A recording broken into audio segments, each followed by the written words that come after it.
Full Moon Productions brings us on Blu-ray a remastered edition of the 1977 apocalyptic sci-fi thriller. It's really all there in the title, End of the World, from 1977. This film stars Christopher Lee, Sue Lyon, Dean Jagger, Kirk Scott, Lou Ayres, MacDonald Carey, and a galaxy of others. This is directed by John Hayes and produced by Charles Band, thus the Full Moon connection. It looks sharp. It has decent color.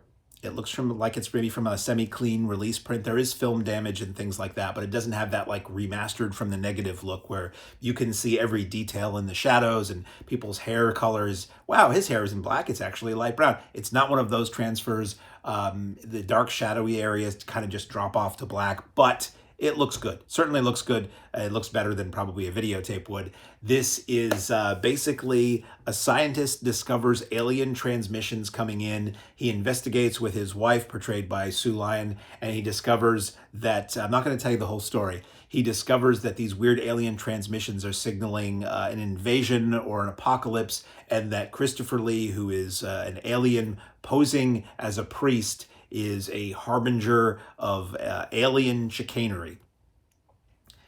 That sounds a lot more interesting than this movie was. So, this film is mostly a lot of walking and talking, which some people have said the Lord of the Rings movies are that. But this is a lot of walking and talking.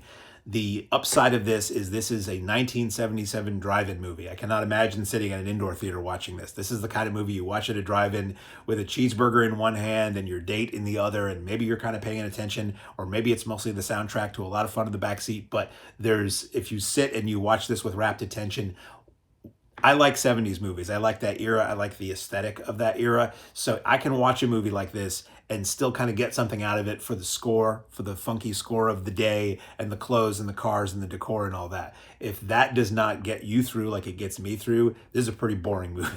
There's not a lot that happens in this. This film has always been advertised with this shot of this creepy looking alien. That alien is on screen, I swear, for a maximum of 3 seconds. And that might be 3 times as long as it's on screen. It's barely there. It does deliver to some degree on imagery of its title, on apocalyptic end of the world disaster. All of it clearly lifted from other films, clearly lifted from films that might have not even been in color originally. They're tinted. It's rough. It's a rough ride, I thought. This is one I was looking forward to getting, and this is one that I will not be keeping because it's just, unless you're a huge fan of Christopher Lee and you want to see him play a priest in a Charles Band produced movie from 1977, or you're a big fan of the film Baby Doll and you're like, what else did Sue Lyon do? Maybe in 1977. This film will give that to you. MacDonald Carey, I was a big fan of, as Days of Our Lives. Did he make any movie? Yes. I'm a big fan of Beyond the Valley of the Dolls, and the woman who did the vocals for the Carey Nations, her father I heard was an actor. Was he in anything in 1970? This movie will answer that question.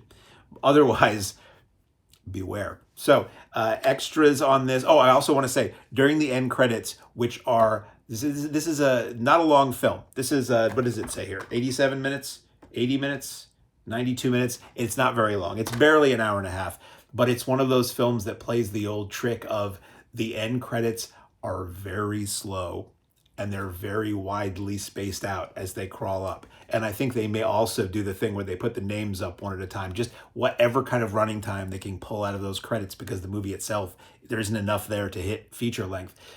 Partway through that, a new video overlay comes up that just says Full Moon number 4. And it was like, it was not part of the original film.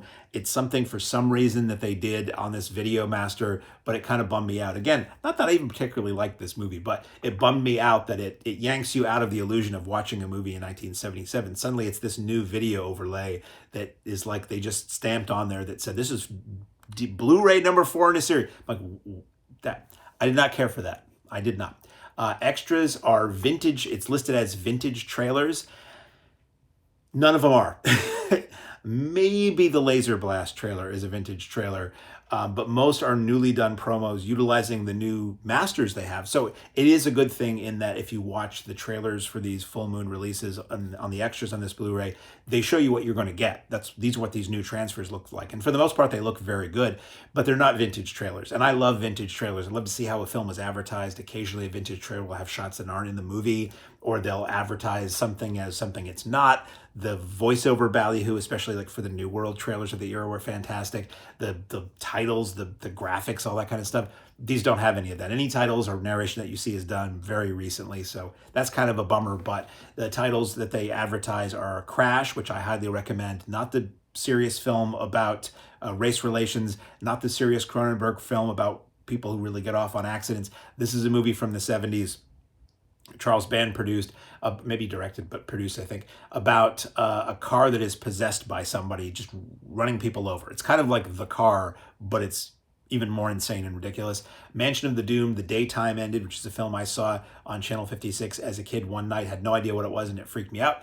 Laser Blast, which is fun. Fairy Tales, which is a fun, dirty fairy tale adult comedy that Charles Band produced, and Last Foxtrot in Burbank, which apparently was a long-lost film featuring Michael Pataki that was a spoof of Last Tango in Paris that Full Moon is releasing very soon as I record this, if not out already, and looks fairly painful to sit through. So, speaking of painful to sit through, The End of the World from 1977 is now on Blu-ray. Your mileage may totally vary, but I was just really bummed that I thought this was kind of a snoozer.